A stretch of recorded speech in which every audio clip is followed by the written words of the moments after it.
listening to Christian Eldership, the eldership team at Pathway Church in Johnston, Iowa. We are going through the book right now, They Smell Like Sheep, and we are in chapter 4. Quick little overview of where we have been in the three chapters. God sees the role as a shepherd very seriously. That's covered. The shepherd gets to the point where he begins to smell like the sheep because he's with the sheep all the time. They know each other. A shepherd is someone who has a flock. Just because you have a title doesn't mean a whole lot. Spiritual flocks are formed through availability, through commitment and trust. We looked at several distorted leadership models: the hired hand, the cowboy, the sheriff, the pop manager who just kind of pops in and out, and the CEO, chairman of the board type. And we talked about the need of being creative in making sure we connect with our sheep in the modern day. We're all busy. People are going all kinds of directions. Today's chapter 4, it's on mentoring. I know it's all fresh in you guys' minds because you all just crammed again real quick. Absolutely. Well, I mean, I did too. That's why I was late. I was finishing reading. Make sure it's fresh. Anything stick out before we just kind of tear it up a little bit on this mentoring thing? I guess I'll start. I'll just get us started here. So the chapter is those who have walked a long time in the same direction. I believe in mentorship. I think mentorship is very important, not just in a church setting either. I think mentorship is important as being the spiritual leader of your family, and as you train your kids, you educate your kids and train them along the way, and they're watching everything we do. Oh, absolutely. They're watching everything we say and how we react to things. And when I'm at work, I mentor those behind me, building the bench, taking the knowledge and the wisdom that I have learned, like from the people that have mentored me in my life, and then trying to educate and train those that are coming up. Some things you learn that it's not very good. You don't need to keep those in the back of your mind. I've learned from bad leaders. I've learned from good leaders. Mm-hmm. I've learned from all sorts of people, and basically just trying to. It's an endless cycle. As you grow up or get older, you learn, then you teach, and then you lead. And a lot of times you just go over and over those three things throughout your life, regardless of what capacity you are in. So.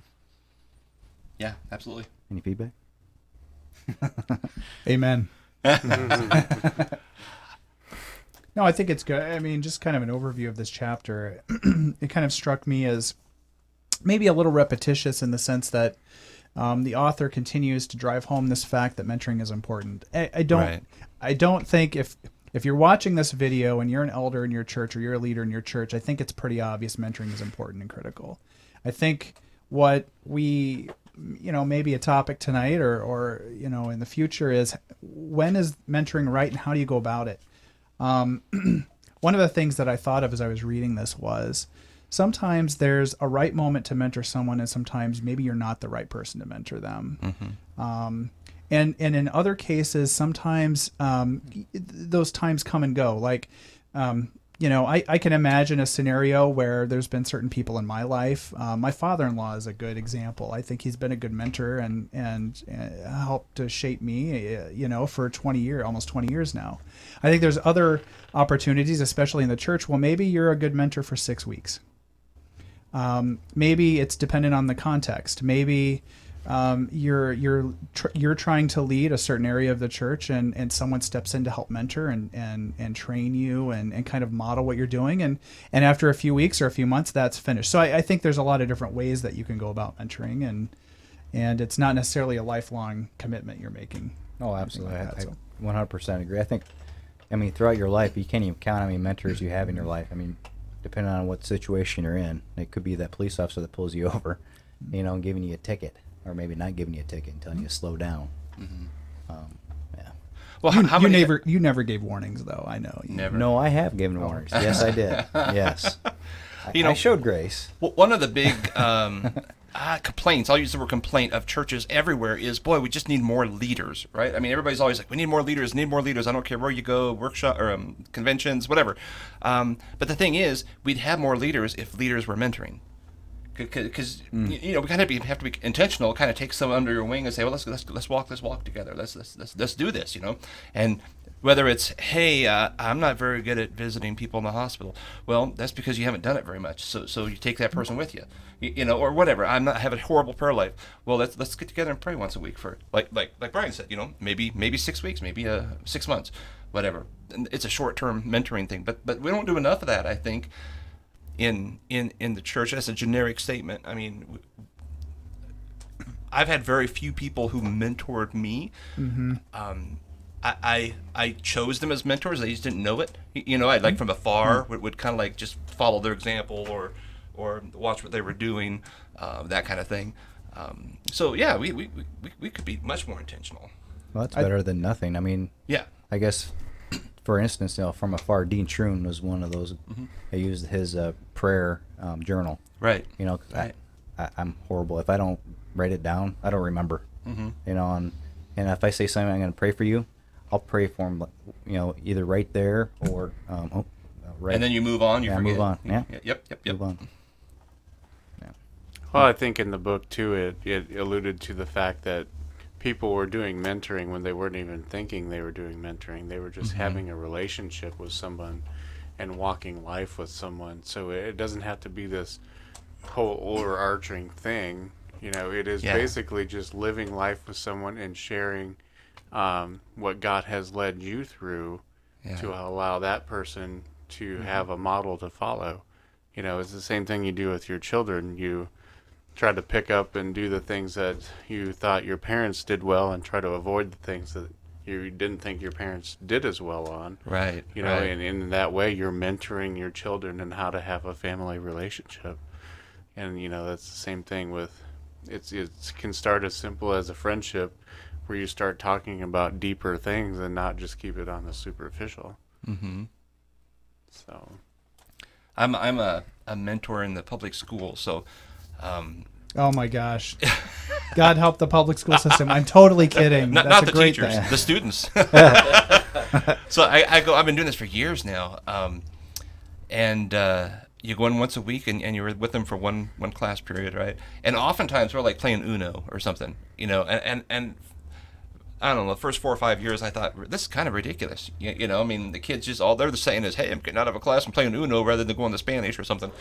And but over and over and over, they give these statistics and they've seen results in kids, not just me, like with the mentoring program, that these kids, they need someone who's an adult they can have a conversation with that's in a positive role model, that's not a teacher.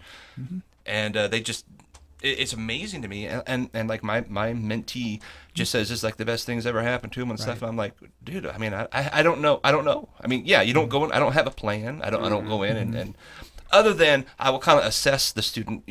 You'll go in this program, whatever grade you meet up with them, match up with them, you'll go through, they graduate. And then you get a new one and you go through, they graduate. So I've had two or three, whatever. I've had a few. The one I have now, I've had since like 6th grade. He'll be going into 9th grade next year. But anyway, I will assess them like just in a simple way. Like I had one student who just was uncomfortable and super intelligent. Like he was teaching himself Russian. So I wasn't like I wasn't going to teach him anything. He read 6-inch wide books, for hobbies, and I'm like, well, I've never read one of those. And but he was like uncomfortable in his own skin. He couldn't like talk to anyone or look anybody in the eye, or he was just awkward. So I thought, okay, I'm just going to make him comfortable. And over a period of years, it was part of that's maturing. And anyway, I'm just saying, you're right. You don't have to necessarily come up with a lesson plan and here's my mentoring lesson for you today. It's just doing life with them. It's just they're just yeah. I thought the author actually made a really good point about the U.S. that this idea of older folks, maybe more intelligent, more wise folks, kind of mentoring younger people in their community or what have you, in their families, doesn't happen as much anymore as maybe it used to, or maybe it happens in other cultures. I think that's absolutely true. And the other thing I thought of was this idea, like what you just said, Dan, which is when you go to actually mentor some of these young people, they're very receptive to it. I think people respond to an opportunity to be mentored almost like they do when you say hi to them at church. Everyone wants you to say hi to them at church, right? No one wants to come in the door and be ignored. They want you to talk to them. They want you to ask how they're doing. I think the same is true of people wanting to be mentored. Now, it's not necessarily they're going to accept it from everyone. I think it has to be the right person in the right situation. But I think I think they're desperate for it, and I think they want it. I think they'd be receptive, and that's why I think maybe that's an opportunity for us to find out maybe who is that and what is the right situation there. So I know I would like to be. I mean, there's certain things that I don't. I wish that someone had kind of told me in life instead of me figuring out on my own. It would have been nice, but well, we're like the Google generation. I feel like now that we're in, where if I don't know something, I'm just gonna go ahead and just Google it or figure it out myself. And so when it comes to mentoring, it feels awkward. It feels awkward to go ask for help or Siri, should I ask out this girl or not? Well, you don't want to act like you don't know what you're doing. So I think a lot of people are intimidated, whether it's church related or just life related. Sometimes I think just things going on in life is just as bad. And if you could seek somebody out that had that experience, you'd be so much better off. You're right, because I mean, like, I'm an old guy now, but I go to YouTube for everything. I just changed my heating element in my dryer, and I've done that before, but I thought, I better go to YouTube because it's a different type of dryer, and I just sit there and took it step by step. It would have been nice to have some dude who, say, hey, this is how you do it with me, type of thing. Yeah. I got to reside my house this spring, and I'm thinking I'm already starting to watch some YouTubes. Like I got to figure this out. It's like this, it's going to be a disaster. You can practice on your house, and you can come do mine. Okay. You want to do the roof too? No, you don't. Well, you don't want me to, because I've not been mentored in that. There we go. What about you two? So who's been your mentors? Can you think of spiritual mentors in your life that have helped you out? Like you mentioned, Dean Troon. Surely you've had people in your life closer. Absolutely. Too. My father-in-law, he was a minister. He's mentored me a lot. I didn't get a lot from my dad. I got some from my mom, and my pastor growing up, the one that baptized me when I was in Cherokee. I had those spiritual mentors, and then when I went to Bible college, had those spiritual mentors, and still in contact with friends from NCC, Nebraska Christian College. In fact, like Dave Kastner, he's one of my mentors. He called me today. Nice. I wasn't able to talk to him. I saw he called. So, it's just it's kind of neat to going back, and if you maintain contact with people throughout your life, it's kind of neat when you look back where you were to where you are today, and then where you want to be from in the future. You just have these different people that come in your life at different times. It's kind of neat. I think that's almost divine appointments. God bringing in people in your life, and it's not an accident. I think there's something to be learned from maybe everybody. Sure. Yeah. So. Yeah. But like you say, I look at people. I'm inspired by other people. I'm motivated by other people. And when it looks like on the outside, hey, that person looks like he has it all together, and I'll just strike up a conversation. It's like a spiritual champion or a prayer champion. Like Steve Rowland at the Rising Sun, we talk a lot, and we're accountability partners. He's a mentor of mine. I cherish those moments. Absolutely, yeah. And the personal challenges that I get from that helps me to grow in my own walk. Even from you guys. I watch you guys and talk to you guys, and well, you should be. That should be something that you want to do is reach out and seek out people. Maybe they don't necessarily even know that they're mentoring you, but I think you can pick up stuff from people all the time, and that's how you get better at life in general. So absolutely.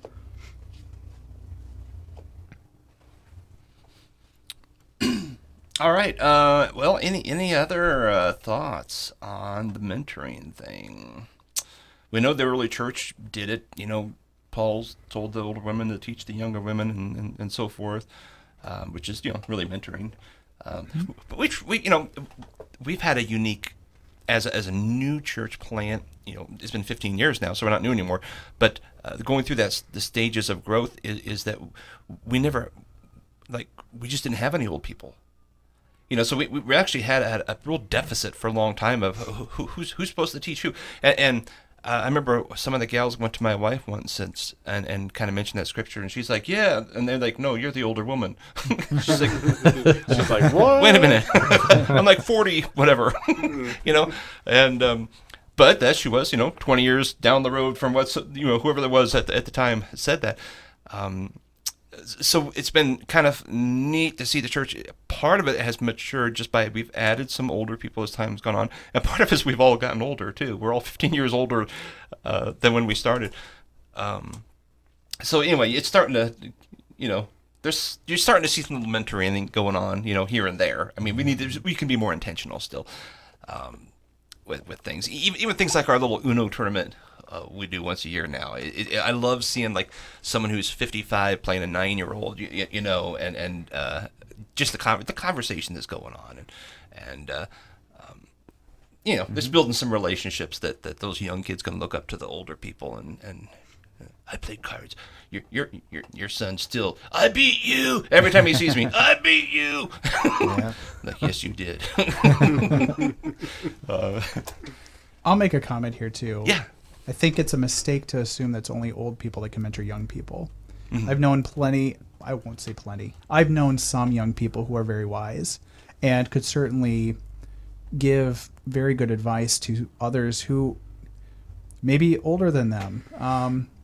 My team at work is a good example. Half of them are older than me, and I think I mentor some of them to a certain degree. I think that, too, another comment I'll make is that a spiritual mentor of mine was a woman, Karen Hartman, who is, and this is a shout out to you, Karen, if you ever find this video. She's the assistant pastor at the Christian Church of Thousand Oaks in California, one of the smartest and wisest people I have ever met. And I don't think you can discount that in the church either, that men have a role that could mentor women and women could mentor men. Don't let that be a barrier. There's a lot for all of us to learn from each other. Right. And I think, trying not to have a barrier of age or gender or maybe walks of life, don't put those in your way, and you might find that you're learning a lot more from some people than you thought. So, Excellent.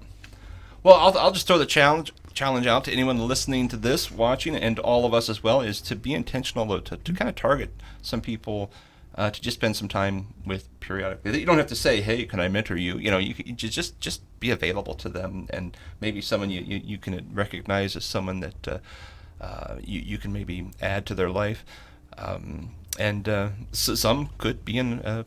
I've had people I have kind of taken in who least expected it, and became leaders in churches, and ultimately gone into preaching ministry.